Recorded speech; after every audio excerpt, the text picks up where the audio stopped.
where we need to compute and given to the event generation. Okay, so this event generation can be useful for predicting what is going to be wrong with the data, and can we avoid that problem by available information, so that we can do with this predicting. So remaining use, like if you take any product, if you take any equipment like a bearing, it has some lifetime.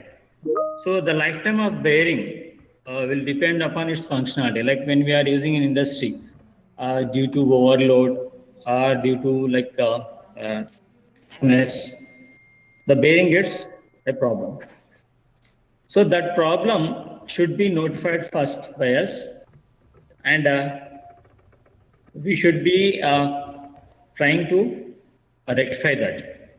Now, if you put a sensor on a bearing, like multiple number of bearings, so what happens? The sensor will collect the data and send it to the server.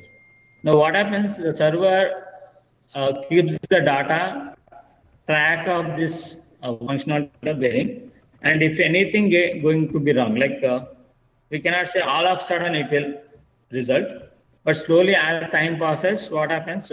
Due to overload, it starts getting some sort of improper functionality. That means maybe not oiling it, or maybe not properly using it, or placing it. So such thing can result in the breakdown of the particular machine. So if you are able to find out before it crashes or before it breakdowns, it will avoid a certain failure of the bearings, and immediately it can be replaced with a new bearing. Such thing can be useful in this predictive maintenance thing. Now, why predictive maintenance?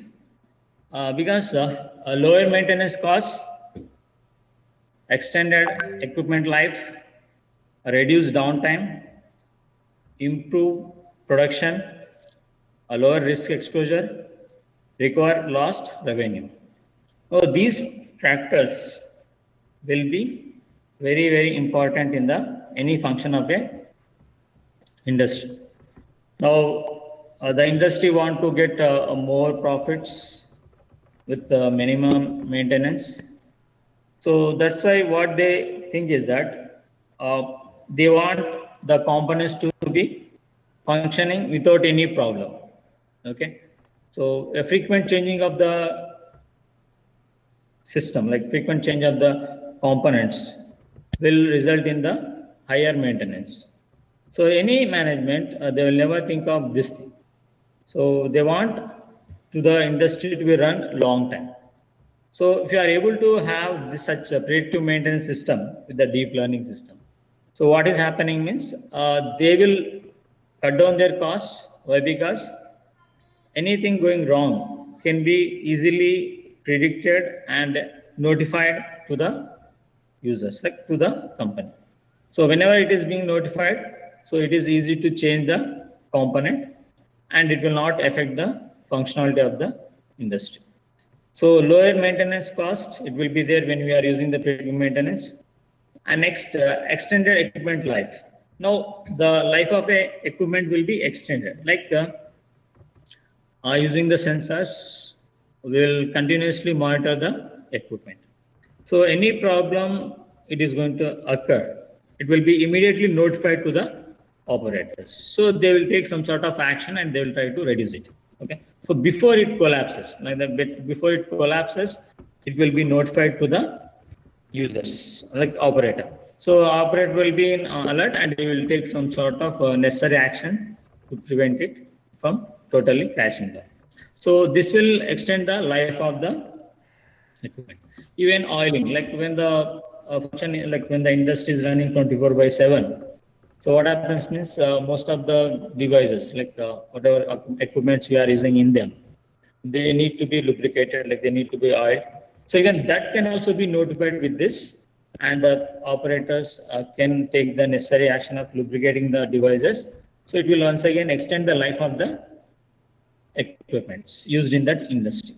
And next is reduced downtime. Now, like So it will reduce the downtime, and that means we can have sufficient time replacing the things, and it will be recovered within less time. Why? Because it is being notified earlier only before it is being crashed out. So that's why it will take less time to change it, and we can continue the production of the goods. So next is improved production. Now, as it is mostly monitored and controlled by the server, like deep learning machine. So what happens? It improves the production of a company, like 24/7. It will be continuously running. So any problem will be notified to the users, the operator, and they will take the necessary actions. So obviously this will increase the production of the goods in a industry. Okay. Next is lower risk.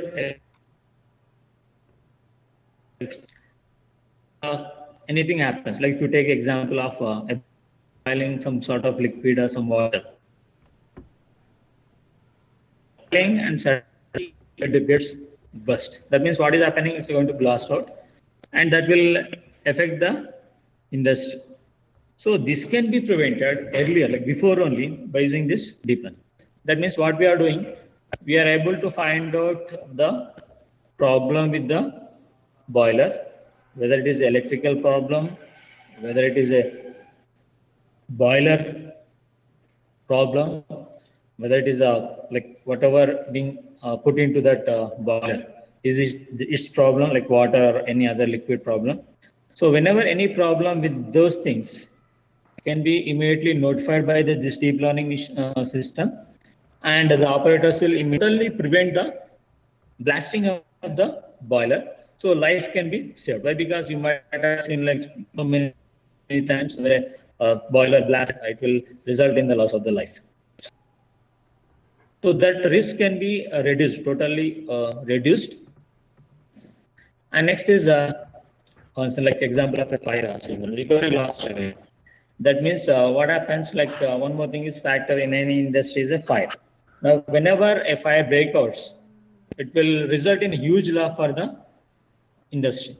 Now, that loss can be prevented with this deep learning. That means what we can, we put the sensors, like we put a temperature sensor, as in the earlier class our sir was mentioning about temperature sensor, and we can use some sort of infrared cameras or camera which can find out the sudden fire generation in any part of the industry. Now, before it is late, with this deep learning system, it will find out the burning of the anything, like starting of a fire. Fire starts generally nowadays all the industry fire practice. But the main thing is what is the cause for that, which is causing it, and the time taken to like reduce the fire and time taken to control the fire is very, very important. Okay, so if it is taking much time, so by that time most of the loss has been occurred. Now this can be overcome with this deep learning. Like we can use a temperature sensor, we can use the cameras there, and this is connected to deep learning. Now, whenever a sensor is working, what it does, it continuously sends the temperature to the deep learning system, where the temperature will be read. Any change in the temperature, like to take room temperature, so it's okay, it's normal, nothing is done. Now, if there is change in the temperature sensor value, so immediately the deep learning will find out that what is going to be run. Like what it does, which sensor, like in industry, wherever electrical systems are there, wherever boiler type systems are there, wherever fire used are there, so we can put these sensors. So basically in most of the accidents, like fire accidents, it happens due to short circuit. Now this short circuit can be even also find out with the deep learning. That means why it is causing, where it is causing. So immediate action can be taken with this deep learning. Like whenever a short circuit occurs, so what we do is preventing for fire is like okay. So most of the are fitted with the water sprinklers. So whenever the fire erupts, what is happening is this sensor sends the sprinkler. What's the problem nowadays in industries means the parts from the ground level are somewhere, because all the electrical appliance wiring will be going through the wall only, maybe in the top, maybe in the sidewise. But nowadays we use a different type of sensor which will sense the fog. The fog will be coming first. So what is happening is till the time it reaches to the sensor, most of the damage has been occurred.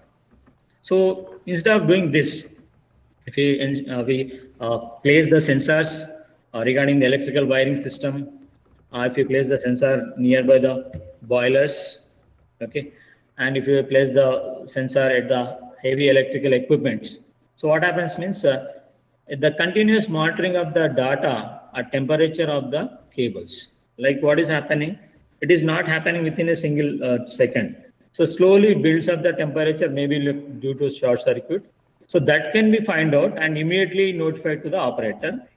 Where it has occurred also can be notified by this deep learning, and immediately these people can go and they can simply switch off the boards. So such thing can be done with this deep learning. So where it will be much more useful for the industries. So that means it is something like recovery loss revenue also. That means if prevention is better than cure. So like that we can prevent the fires as in the industries, and that will increase the revenue for a industry. So next, if you as I tell like examples from real life scenarios. Find defective bearings long before defects are visually seen. Find misalignment between two rotating pieces of equipment. Recognize when fans become unbalanced. Identify when bearings need lubrication. Report when electrical connection needs to be tightened. Alert when oil is contaminated or in need of replacement. So these things, like these are the real-time scenarios where we need the these things are done manually. But if we employ this deep learning in this system, so what happens is whatever, like if you take the example of defective bearings, before it is getting completely defected, like totally runs out, we can note it's a problem, and it can alert us to rectify the problem, the deep learning system. So simply we can change the bearing like that. So that's the one thing. So misalignment between rotating piece of equipment, like rollers will be there. Any problem with the rollers can also be identified, and it can be easily rectified with this. Okay. So even rotation of fans, unbalanced rotation of the fans can be identified, and it lubrication, whether lubrication is needed for the bearings can also be identified. Okay. And report on electrical connections, like whether any loose connections are there, that also be reported, and immediately the operator comes and he tightens the connections. And even oil can even replaced if it is get contaminated, it can be replaced with the new oil. So predictive maintenance problems. So what are these predictive maintenance problems? Will this equipment will fail in a given period of time? That's maybe next 7 days, next 1 month, like that. Yes or no? What is the remaining useful life of that particular equipment? Or the time to first failure, like when it is going to be failed first. So how to quantify wear and tear of expandable components? So that means how to find out like the wear and tear of the components, like basically with using the sensors and reading the data from the sensor, and that can be done. Okay, subset of RUL, remaining useful life, focused on shorter living subsystems.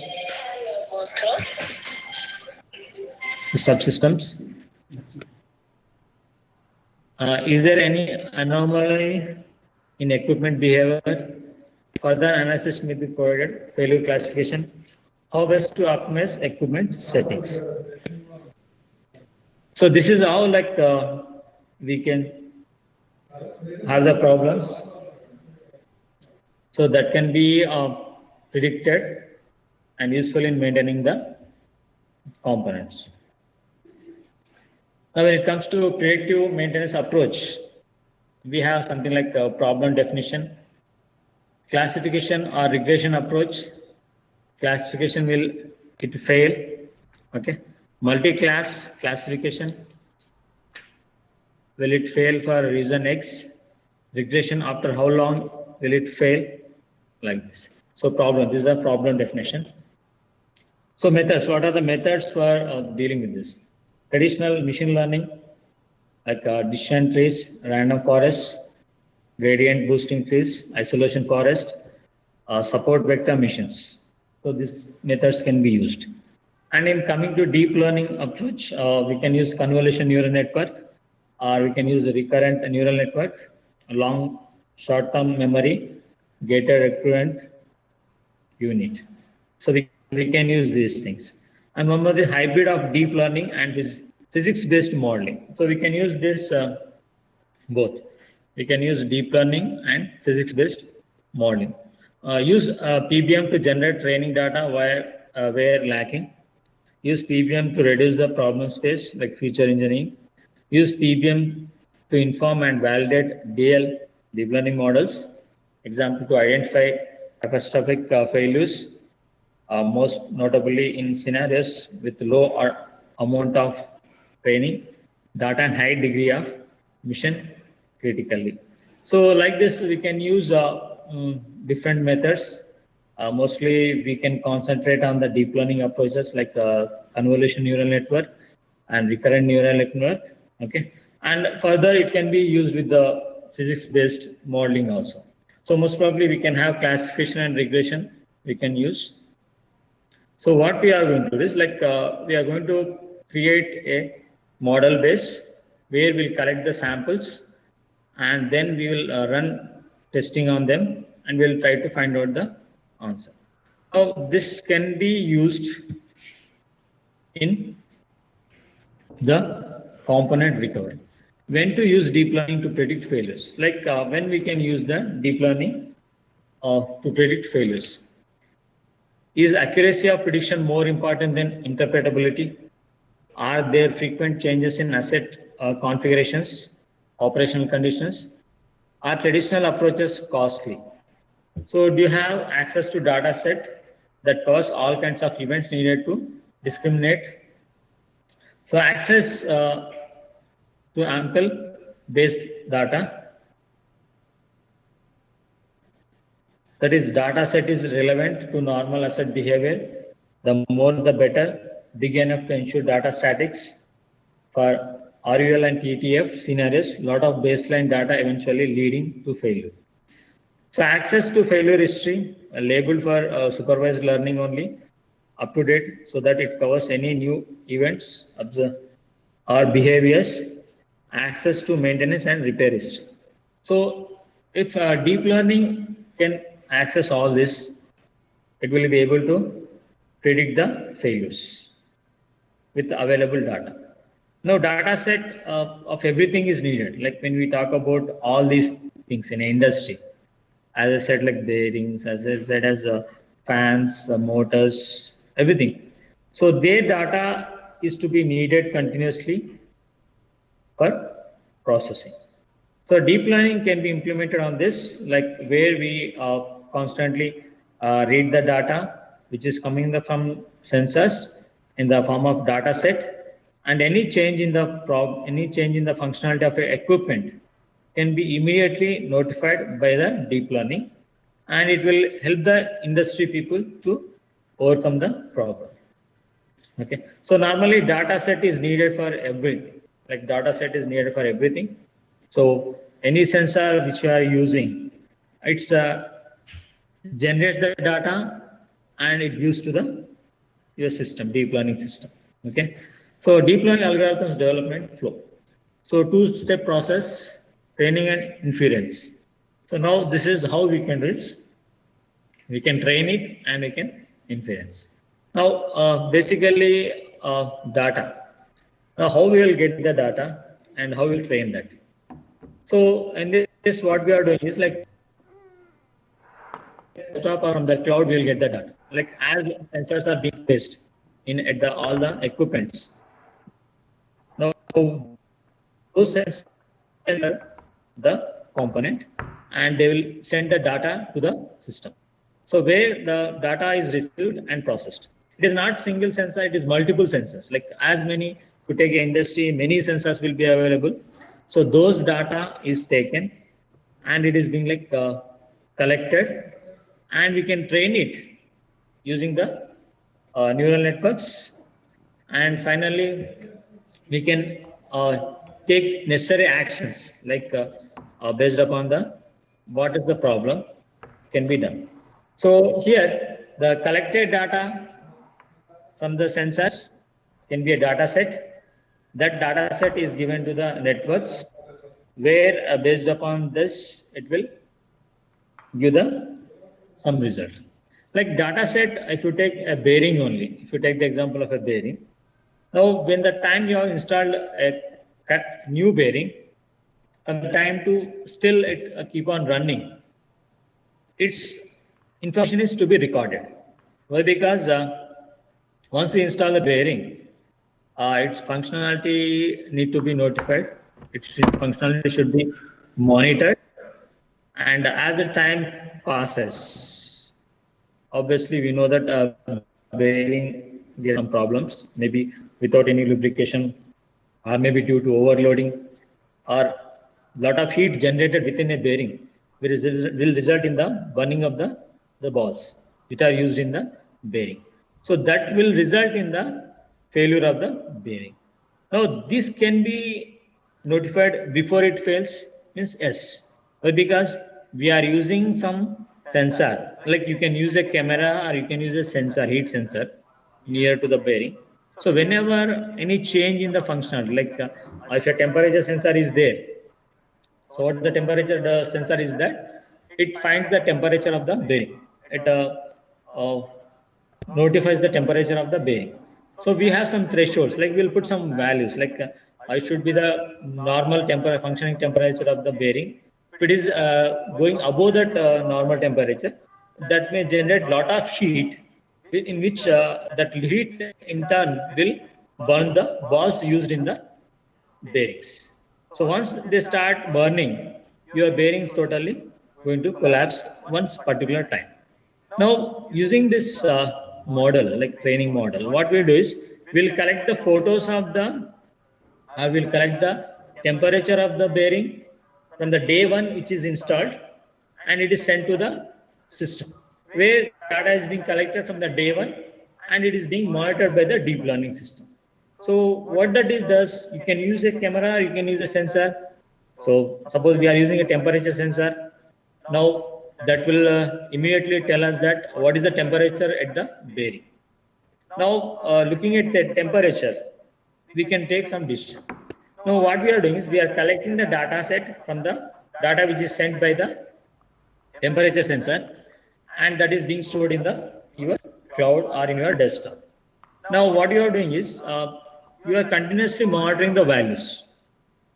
So this we are created one data set. That means from the day one of installation to till the day it is running. Now what we are doing is like how to find out where any failure is there in the bearing. So what we are going to do is the data which is being collected. So the data which is being collected can be processed at the cloud or at the desktop, and to find out whether any problem is going to occur with your bearing. Okay, even a vibration sensor can also be used, not only temperature sensor, even vibration. Why? Because when load is more, that bearing got vibrated. That also result in the improper functioning of the bearing.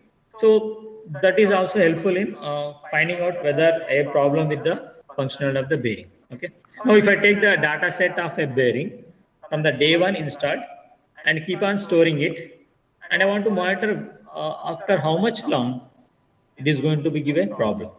Okay. So what I can do is I am taking the data set of the bearing and I am continuously monitoring the data which is coming to my system, my deep learning system, and I keep on comparing this with the day one data, which I have installed the bearing, and like maybe day n or day something particular day. What is happening is that data I am collecting and comparing with the data set of that day one.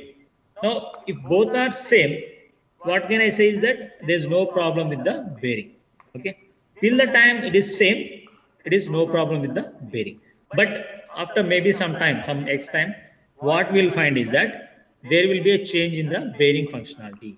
Like as we are using vibration sensor, or we are using a camera, or we are using a temperature sensor, they started reporting some different data. They started sending some different data. What is the different data? Maybe rise in a temperature, maybe more vibration in the bearing, or maybe when we capture with the video some sort of color change, in the bearing, maybe due to rust, maybe overloading, it will result get a dark color like that. So that color change can also be notified by the data set. Now, as we are collecting data from the day one and current date, we are comparing with the day one, and if there is change in the values, then we find some problem with the bearings. So this data set has to be collected, and that continuous collection of the data set to be done, and where you going to interfere with the incoming data of current day, and you'll compare this with the day one. So if the changes are there, so immediately it will be notified to the operator. So what the operator does is, he goes and changes the bearing. Okay, so that's what benefit with the deep learning. So it keeps on continuously monitoring the data and sends to the system any change in the value. Like we cannot see a bearing till it burns out, or we cannot wait till it totally rusts. So with this deep learning, what we can do is, we can have an algorithm which will keep continually monitoring the bearing, and whenever there is small change in terms of its functionality, like overheating or vibration, or maybe like rust forming there, so that can be immediately notified to the operator, and immediately it comes and it changes the bearing. So this is the one example which I am telling, like how you can do. Now coming to data set, what like we have to do is, you have to continuously collect the data set. Like it's like day one to day n, we keep on storing the data. Now we have to interrupt the data, and we have to find the problem there. Okay, so once the problem arises, it has to be reported. Now, how to create a data set? Now basically, when we take a sensor like a thermocouple or a temperature sensor, or we are using a vibrator sensor, or we are using a camera, now they keep on continuously sending the data to us. That data becomes as a data set. Now sampling is to be like, it has to be sample of more samples to be there in the deep learning. Like we have to collect thousands of samples, and we can do it like offline or online, so where we can find out it. But in industry, most of that needs to be online, because I cannot do collect the data, next day I can do that. It's not like that.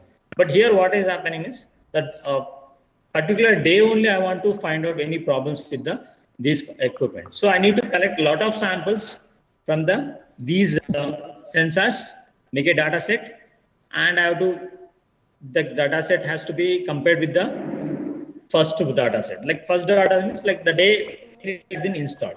From the data set to the current running data set, we need to keep on comparing this. Any change in that immediately reported to the operator. This like the deep learning system implements, and it will result in the preventing of any loss or any problem of any particular component or device. Okay, so that's like developing an algorithm. Now, so compare training approach for deep learning based predictive maintenance models. Like that, what I was telling earlier, this is like maintenance models. Deep learning model training can be done offline, online, or hybrid approach. So you can do in three ways. One is offline, online, and hybrid approach. Offline training is done on static data set. Like it is done on the static data set. Okay, first collect the data and then you do the testing. Okay, and next is online training. Training is done as the data comes in. So it's like dynamic. We say like as dynamic. As the data is coming in, we process the data. So it is like online training. Okay. So offline training approaches are complete data set fully determining system behavior is available, similar deployment environment, approximately static behavior, same across all product instances, all product features perfectly aligned, no turning required. That's the offline approaches. Next, online training approach, data set are not available and connectivity is either not enabled or narrow band. System model is identification is done at the edge and prediction deviation used as a outliner indicator.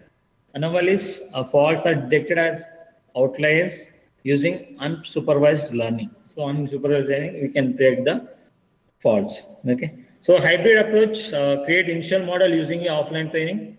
So adapt transfer learning, use online training at the edge to take care of environment differences and our individual setup differences. Here this deep learning inference, cloud versus edge. Now this is I'm using a cloud and I'm using edge. Now cloud is totally your net connected where you will dump the data into the cloud and then you have a prediction. And whereas in edge, we are going to use some sort of local hardware. That hardware implements the prediction of the failures or any problem with the to take a cloud, it has to be going to the cloud and from there you have to take the action. Maybe network may be sometimes busy or slow, so maybe network not available. There's a problem with the cloud.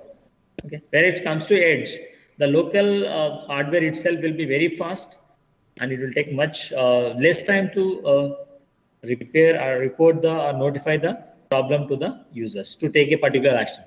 So cloud versus edge processing, data transmission cost, network bandwidth, network latency, network connectivity, security, reliability, and system power. So these are like the things difference between the cloud versus edge inference.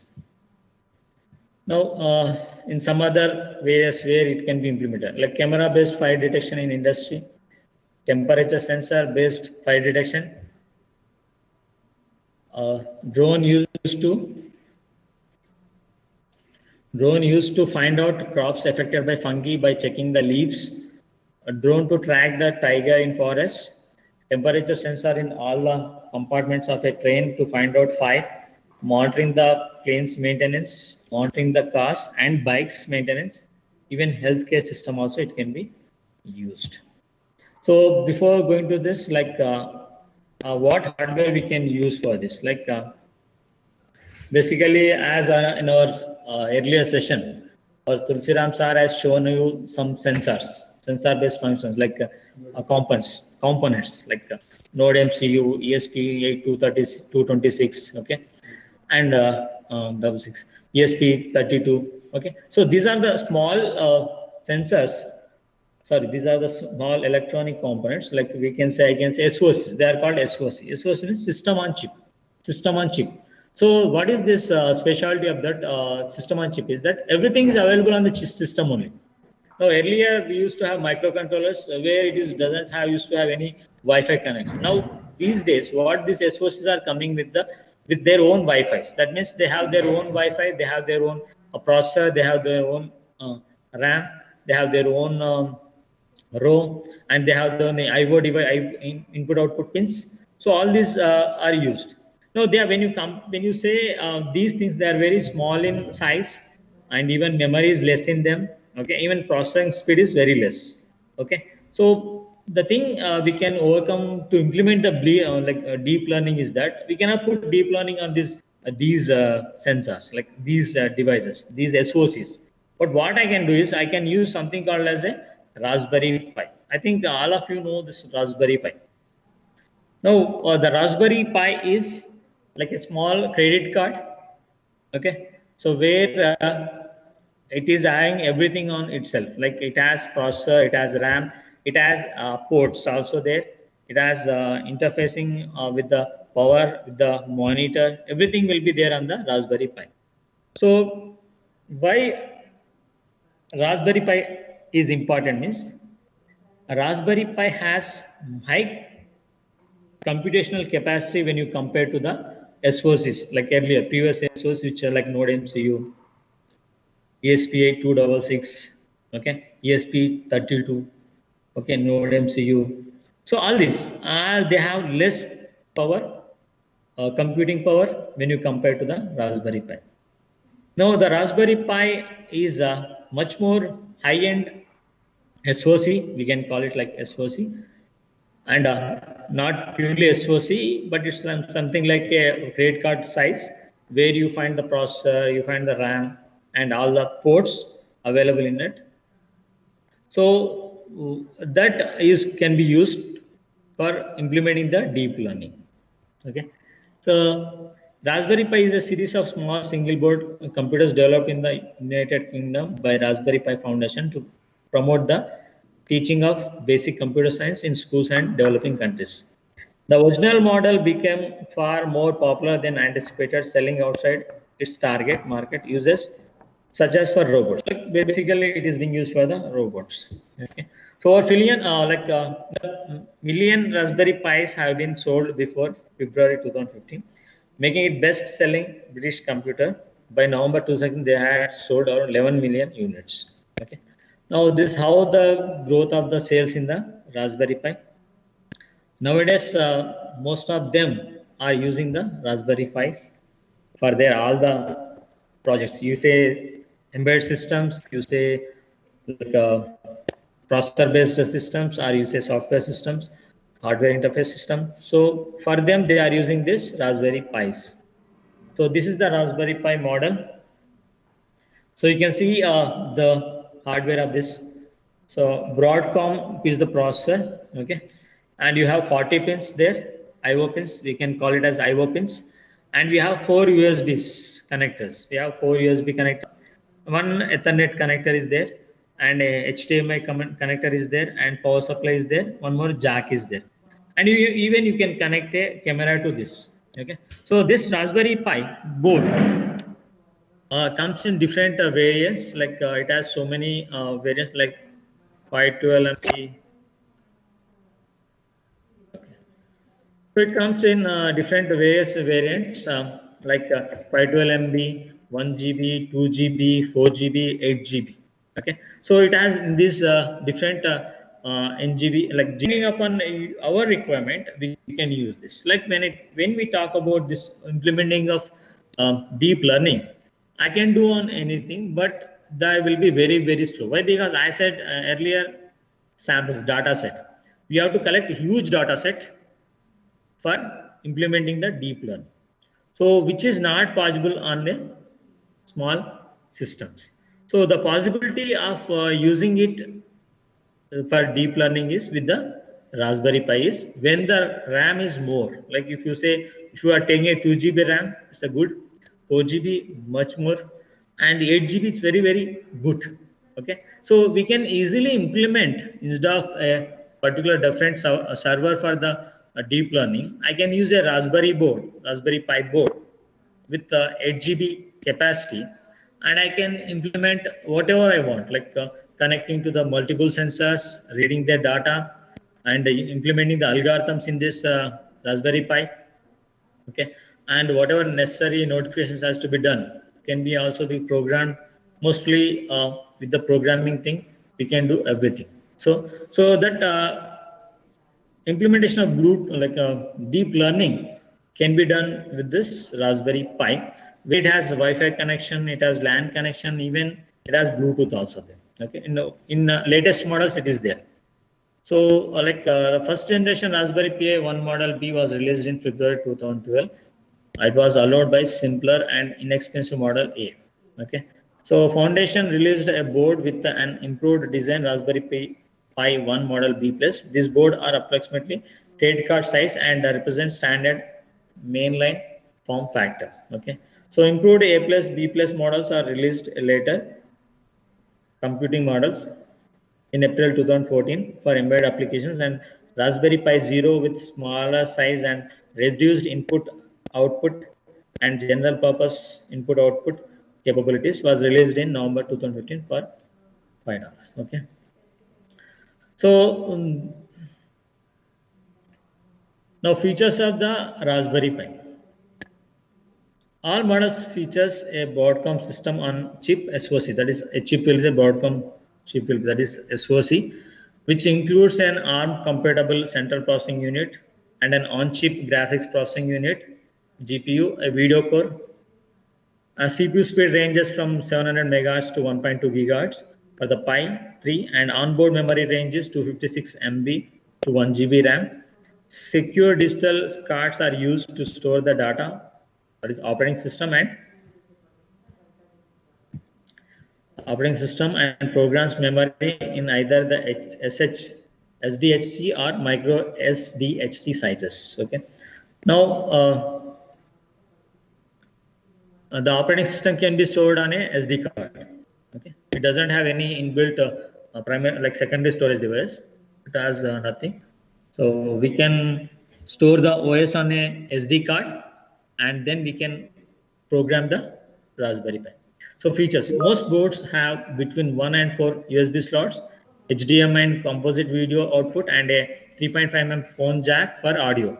Lower level output is provided by a number of GPIO pins which support common protocols like I2C.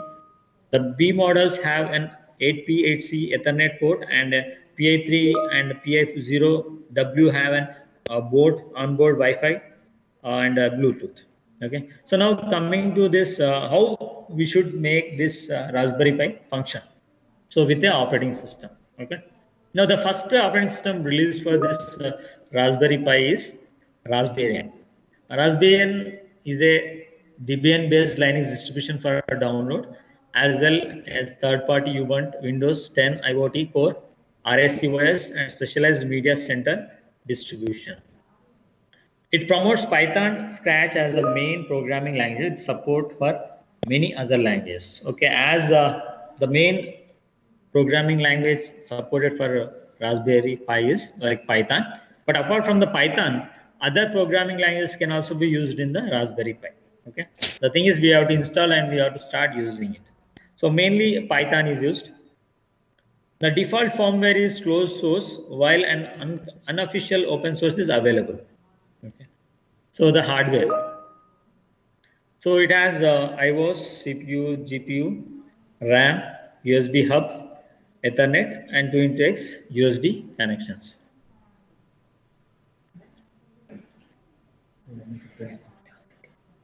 So hardware.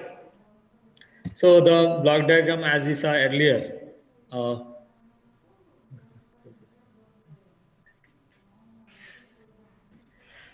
so hardware. This block diagram depicts model A, B, and model A plus. Pi 0 lack of the Ethernet and USB hub components. The Ethernet adapter is internally connected to an additional USB port in model AA plus and P0. The USB port is connected directly to the system on chip SoC on PI1 model, B plus, and later models. USB Ethernet chip contains a 5-point USB hub, of which 4 ports are available, while the P1 model B only provides 2. On the Pi 0, the USB port is also connected directly to the SoC, but it uses a micro USB OTG port. Now coming to processor, like as I said, Broadcom BCM2835 SoC is used in first generation. Raspberry Pi is somewhat equivalent to chip used in first modern generation smartphones. Its CPU is an older ARM v6 architecture, which includes 700 MHz ARM 116ZF S processor, video core, graphics processing unit, GPU, and RAM. It has a level 1 cache of 16 KB and level 2 cache of 128 KB. The level 2 cache is used primarily by the GPU. The SoC is stacked underneath. The RAM chip is so only its edge is visible. The Raspberry P2 has a Broadcom BCM2836 SoC with a 900 MHz 32-bit quad core ARM Cortex A7 processor with 256 KB while shared. The Raspberry Pi 3 uses Broadcom BCM2837 SoC with 1.2 GHz 64-bit ARM Cortex A53 processor with 512 KB shared L2 cache. Performance. So its performance P3 with a quad-core Cortex A53 processor is described 10 times faster the performance of the Raspberry Pi. Thus, depended upon task, threading, and instruction set used, benchmarks showed the Raspberry Pi 3 to be approximately 80% faster than the Raspberry Pi 2 in parallelized tasks. Raspberry Pi 2 includes quad-core Cortex A7 CPU running at 900 MHz and 1 GB RAM. It describes a 4 to 6 times more powerful than its predecessors. The GPU is identical to the original parallelized benchmarks. The Raspberry Pi 2 could be 14 times faster than a Raspberry Pi 1 model B+. Okay. So the Raspberry Pi 2 and Raspberry Pi 3 have 1 GB RAM. Raspberry Pi 0 and 0 has 512 MB RAM. Yes, madam. Sir, can Hello? we able to see one? Yes, sir. Can we see with one application how actually this Raspberry Pi is collecting the thing and doing programming? Are we able to get it, sir? No, madam, we don't have that based that much high Raspberry Pi. We have a smaller one, but I can show only that diagram picture, madam, picture of that Raspberry Pi. But I show small examples like how we can do this with the in the Python. Okay, how we can go for the predictive maintenance. Okay, I'll show you. Yes. Small one, like not a bigger one. But bigger, it needs lot of hardware, madam. You should have a 8 GB RAM. Raspberry Pi should be there. Okay, and we should have connected to sensors. As our sir shown you in the last session, so that can be implemented with this connecting to the Raspberry Pi board. Okay, madam. Yes, sir. Yes, sir. If it is anything is readily available, sir, can you practically show so that actually we can understand better actually, so that also we can also use in our research works the same fashion and we will start learning towards that.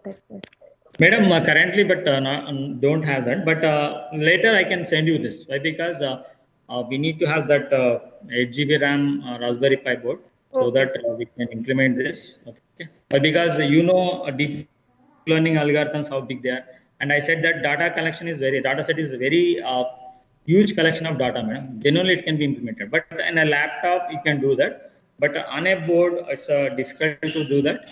Okay. So to implement this, or we have any simulations simulations are available? Suppose if the same functionality can be able to see without purchasing a hardware and all those things. Python is there, but I can show you Python is there, but I can show simple example of that. What I did for this example is a bearing one, the small code. Okay, so that I can show you. Okay. Okay, sir. Okay, sir. So networking, it supports the networking.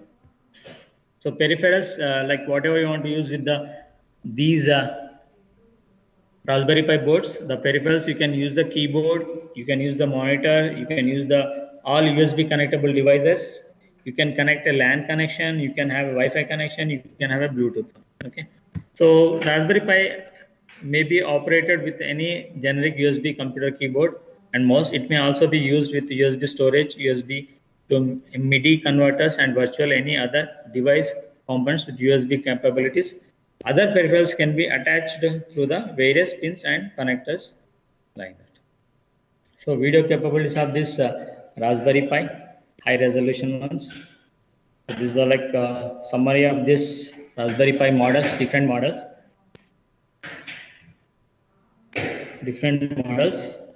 which we can use.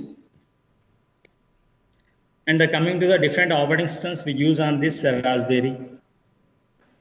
Ubuntu Mate, Snappy, Ubuntu Core, Windows 10, IoT Core, OSMC, LibreC, Pinet, RISC-OS, Weather Station.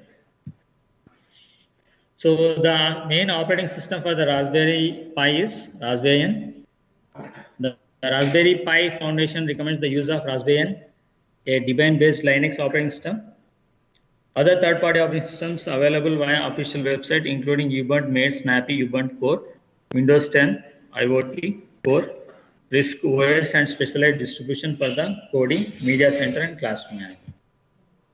So the different operating systems, Android things, Arch, Linux, OpenSUSE, Raspberry Pi Fedora Remix, Gentoo Linux, CentOS Raspberry Pi, Kali Linux, Slackware, ARM, Puppy Linux. So other also like this OS, PI, free-based, net-based, Windows 10, IoT Core, Haiku, Helen OS. So this is like the Magic Pi. The Magic Pi is a free finance for use just of the Raspberry Pi computer. It was created by community as an unofficial volunteer produced Raspberry Pi application, and in 2015 was handed over to the Raspberry Pi Foundation to be run in houses as the official Raspberry Pi magazine. So this is a magazine released by the Raspberry Pi. Okay, this is about history of the Raspberry Pi. In 2006, earlier concept, the Raspberry Pi were based on the Atmega 644 microcontroller. Its schematics and PCB layout are publicly available. Foundation trustee Eben Upton assembled a group of teachers, academics, and computer enthusiasts to devise a computer to inspire children. The computer is inspired by Upton's BBC Micro of 1981. The Model A, Model B, and Model B Plus names are reference to the original models of the British education BBC microcomputer developed by Upton Computers. The first ARM prototype version of the computer was mounted in packages the same size as USB memory stick. It had a USB port on one end and an HDMI port on other end. So the foundation goal was to offer two versions priced at $25 and $35 US. They started accepting orders for the high-priced models B on 29 February 2012, lower cost models on 4 February 2013, and even lower cost US $20 A plus on 10 November 2014. On 26 November of 2015, the chipset Raspberry Pi 8, the Raspberry Pi Zero, was launched at US $5 and pounds 4. Okay. Now this is a board, Raspberry Pi board Zero, which has 40 pins, general purpose input-output pins, I2C, SPI, and UART. So these are the available things on a Raspberry Pi board Zero, which is first thing used. Next is Model A. This has a micro USB, HDMI out, connecting a camera, composite video, USBs, CPU, GPU, board comms. This is a Model A. And this is a Model B. Has same HDMI, USB, micro, Ethernet is there, USBs is there, and composite video is there, and this is 34 pin. So this is B plus and 2B models, same as using Ethernet card, USBs, two USBs, and HDMI, micro USB, and CPU, GPU. Sir, this board supports all programming languages? Yes, these ports support all programming languages, sir. You can C, C++, you can do Java, you can do Python, everything, whatever you want, you can do, sir. Yes. Even embedding coding also can be done in this. Okay. So basic version of this is available in 850 rupees, sir. That is a small board with a small memory, that is 512 MB will be there, and they has less processing speed. They have Wi-Fi and Bluetooth. Okay, that's the starting basic model. Okay, is also available in the market. Thank you, sir. Okay. Now other boards are also there. Okay, sir. Other development boards, Asus Thinker board, so similar to Raspberry Pi. Sir. Why? Because why Raspberry Pi is okay. Why Raspberry Pi is more popular means the cost of it is very less when you compare to other boards. Asus Thinker board, Bagley Bone, Banana Pi, Orange Pi, Outroid. So there are other boards are also available in the market, but most of the people use the Raspberry Pi. So this is the sample picture of the Tinker board. So Tinker board is from Asus, so same as a Raspberry Pi, but it has more memory when compared to the Raspberry Pi.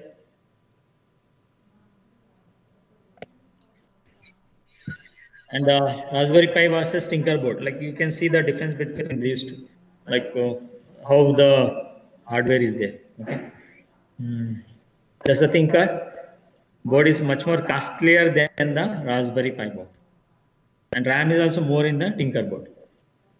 This is a comparison between the Raspberry Pi versus Tinkerboard. The chip used in Tinkerboard is RK3288 quad core 1.8 GHz, and in the Raspberry Pi Broadcom BCM 2837 quad core 1.2 GHz. Benchmark 3925, almost 2x faster. Okay, RAM Tinkerboard has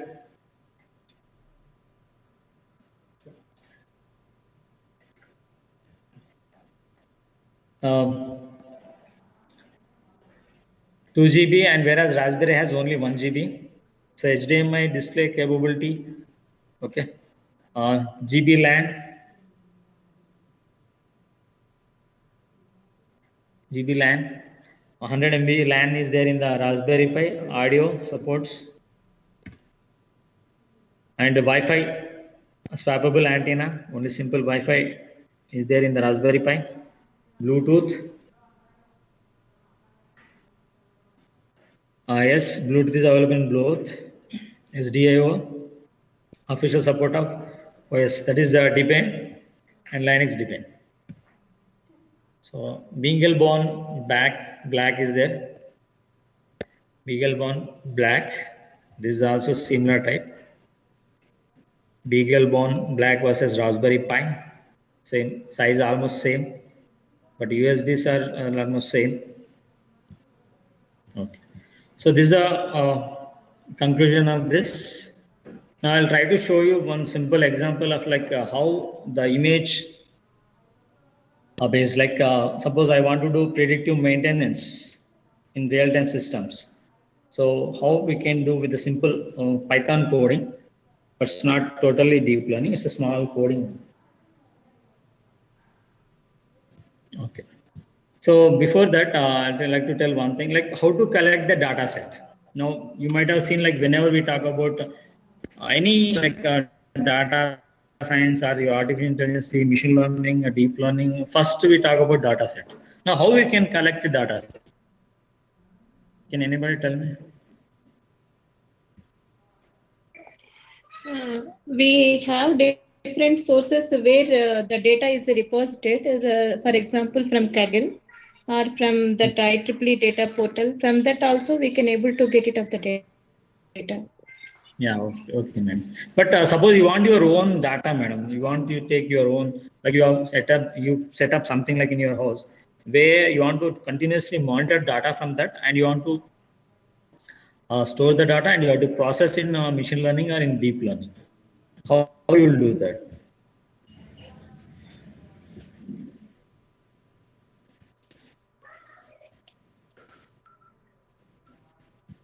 Yeah, sometimes we can collect it through cameras, sir. That is one way actually. Yes, ma'am. No, but how much data set? What is the range of data set? That means how much values you will have in a data set.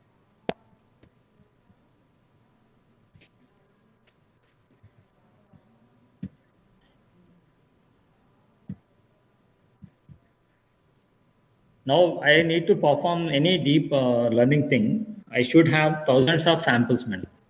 So then only I can perform the deep learning.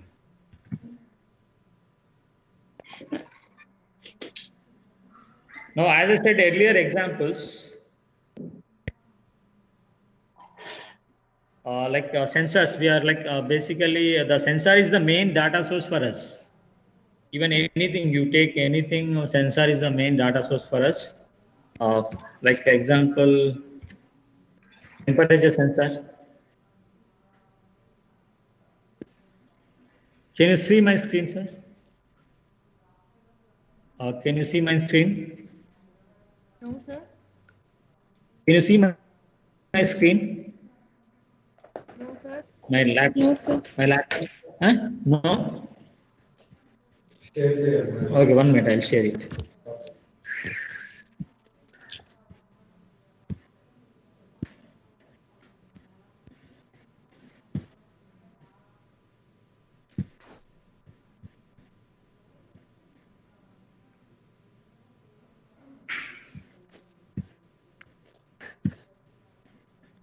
Okay, can I see, can I get whether you are able to see my screen or not?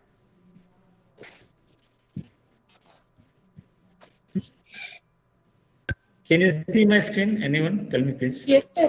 Yes, sir. Okay, thank you.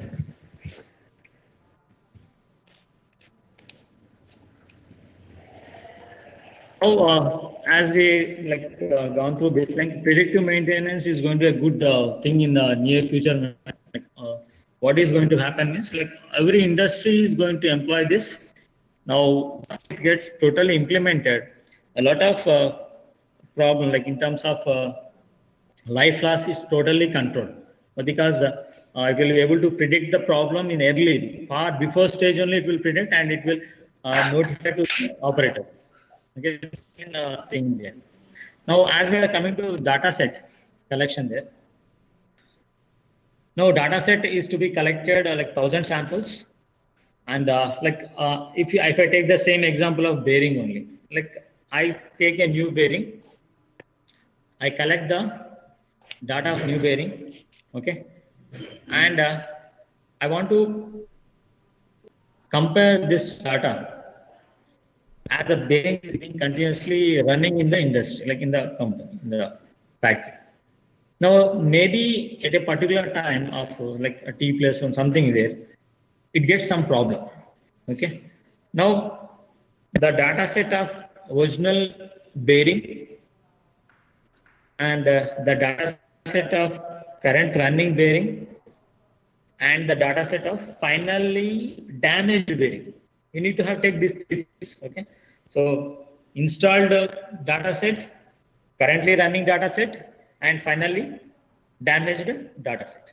So when we are using these three, then only the deep learning can take the decision and tell us that yes, your bearing started tearing out, like your bearing started building up the corrosion there.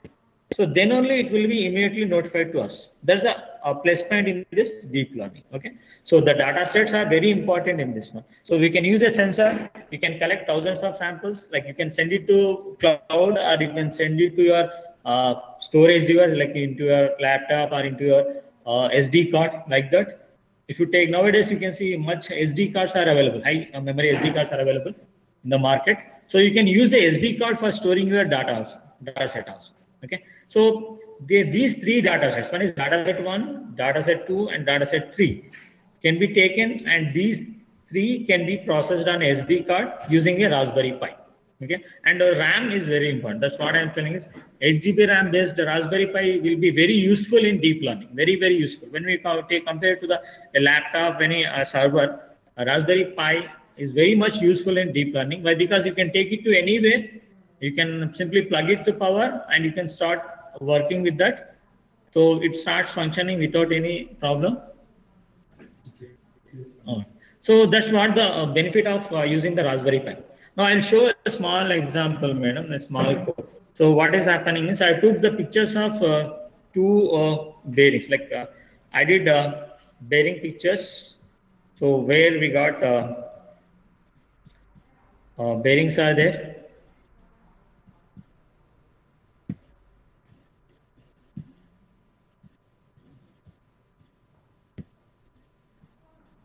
So in that, I took a picture of a bearing, and a first picture of that bearing I used, and then a same picture I made some modification. Simply I put a dot there. Simply kept a dot there. Now see, this is bearings there. Now you see this first one.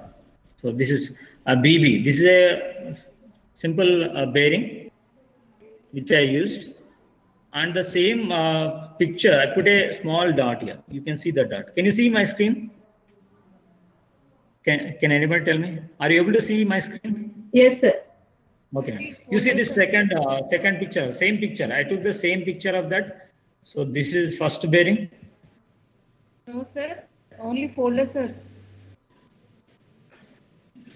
Can you see video? Sorry, are you able to see my screen? Yes, sir. Hello? Yeah, okay. It's visible, but what? It's not relevant to what you are saying. I'm telling one thing. Screen is visible, but it's showing only the folder names. One minute.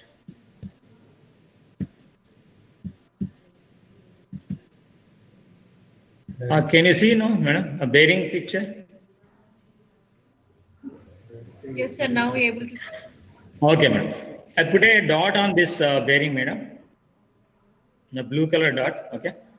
So now I'll find the difference between two bearings. Okay. So this is something like which checking bearing status, like whether it is working correctly or not. Okay.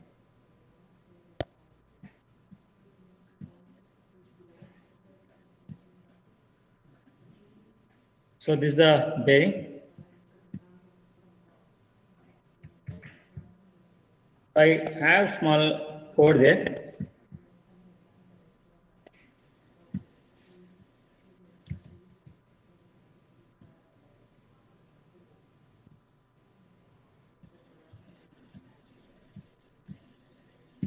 So which will take the image and try to compare whether both are same or not.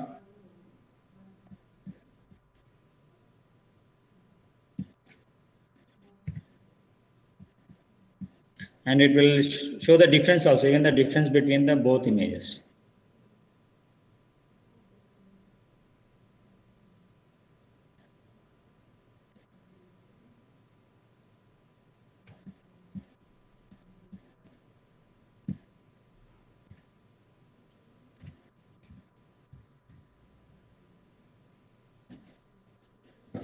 So this is a small code, ma'am, regarding this bearing difference finding out that I'm taking two images. One is normal bearing and there is a breakdown bearing, and comparing the two differences.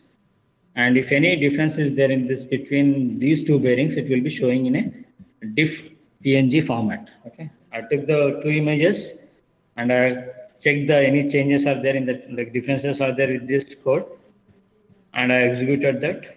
Now I can see that output. So Python.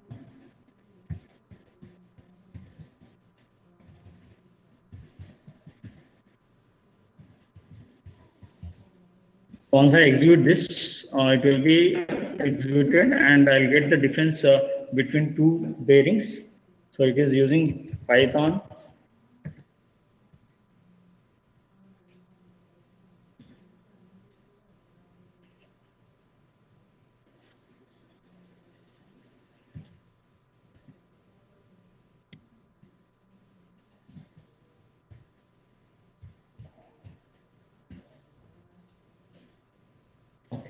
So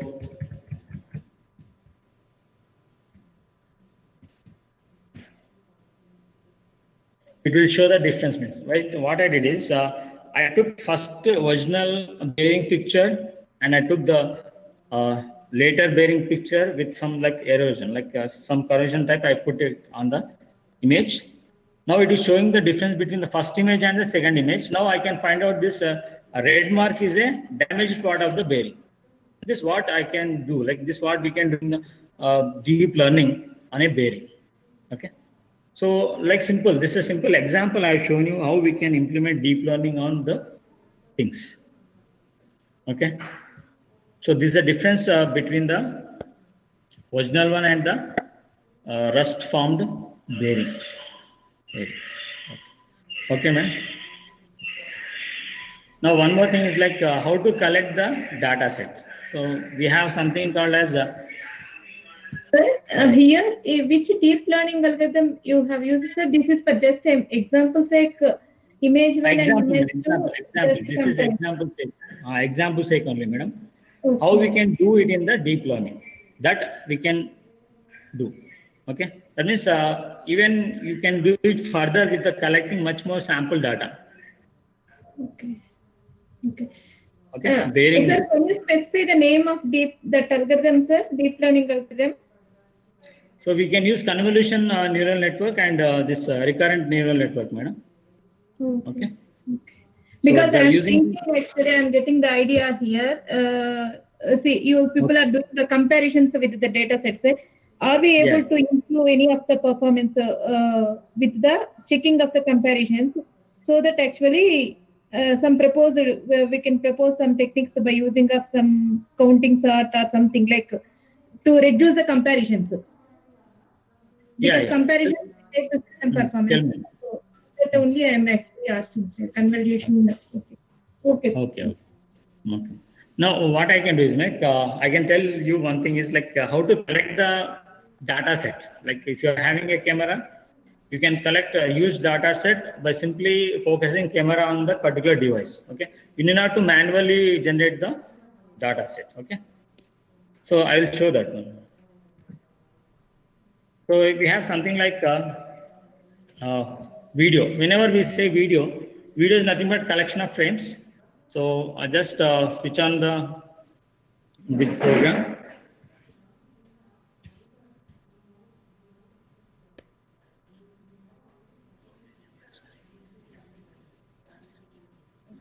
So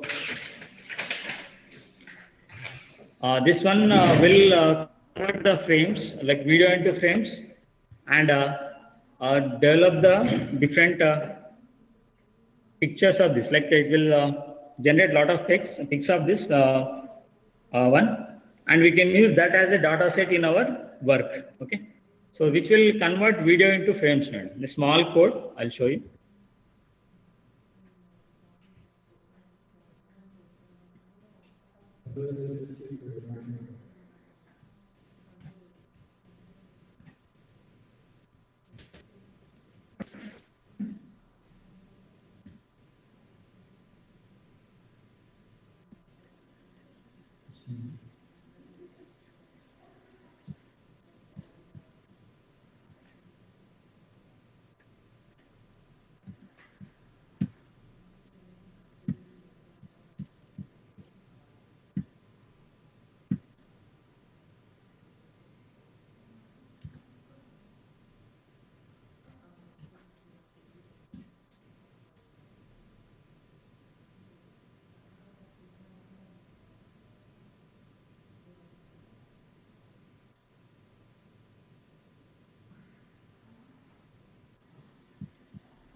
Okay, some problem with the code. Okay, we'll show another example now. Okay.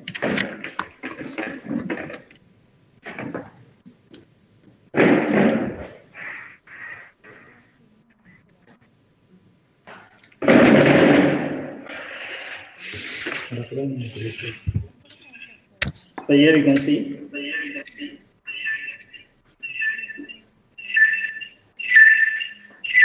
So this is simple blinking of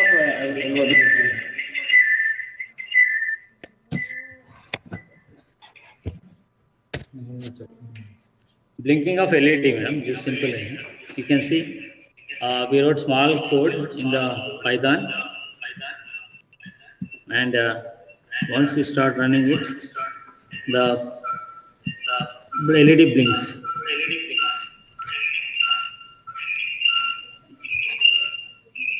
Control X button.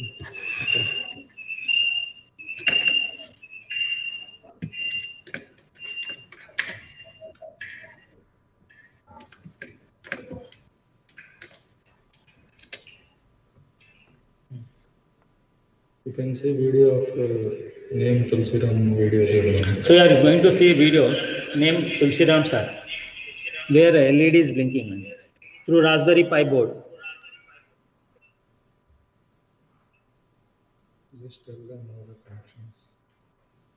So these are the connections regarding the Raspberry Pi. So we can have 4 USB ports. So these are the 4 USB ports, and one Ethernet port, okay, cable connector, network interface, and 40 pins per IOs. Okay, we can connect all. They can be used as IOs. We Sir, can not connect. able to see, sir. Not able to see. Sir, and the voice is echoing. Voice is echoing. Okay, one second. I will just switch out this.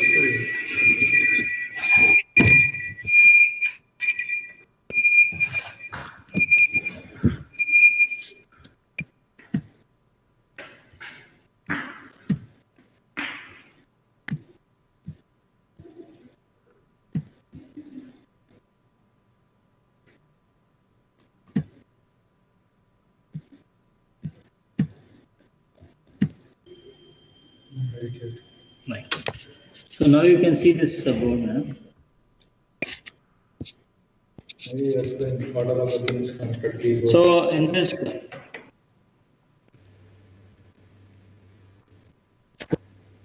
so this is a Raspberry Pi board, and it has 4 USB connectors. This is a 4 USB connectors, okay, and one LAN connection. These are the 40 pins we are using. 40 pins.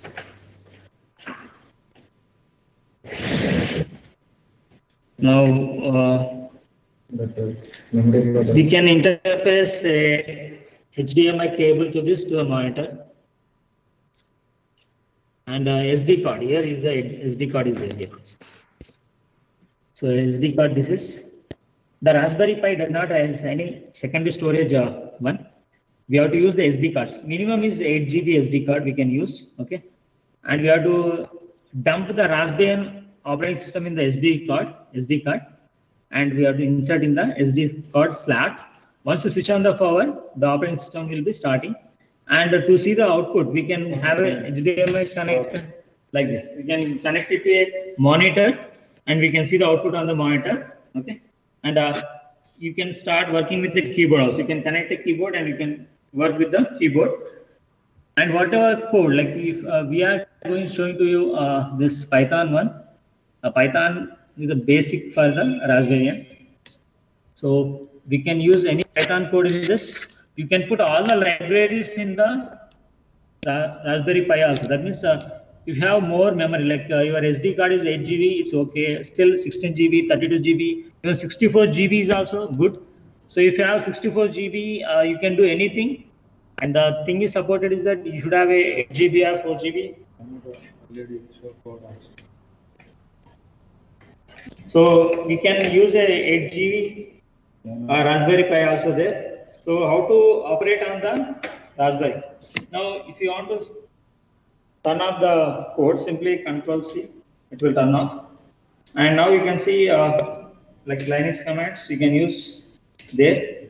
And our code is, we have something like I can use a nano editor to see the code which I wrote for the Python. This is the code for the blinking of LED. You see here the code is visible on the screen.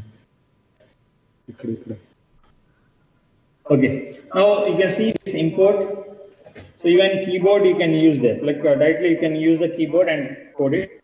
And so basic coding can be done with the keyboard. A simple example is there. So Control X, it will save this. And you want to run your code.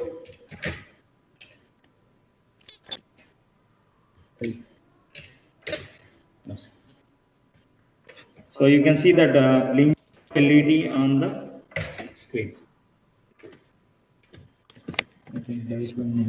So this is how we can use the Raspberry Pi board for coding. These are small examples. And if you want to really do deep learning on the Raspberry Pi, so we should go for high memory Raspberry Pi board, at least 4 GB to 8 GB board. So it is independent board. You can code it. You can use any sort of sensors. You can use monitor. You can use the camera, you can use anything with the Raspberry Pi board. Okay. Any doubts?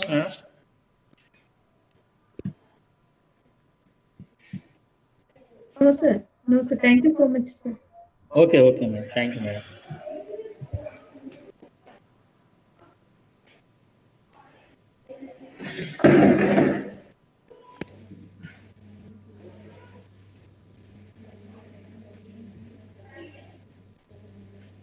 Thank you for the informative session, sir, on behalf of all our participants. Okay, thank you, madam. Thank you. Participants, now we have 15 minutes break. We'll meet again at 11:45 for the second session.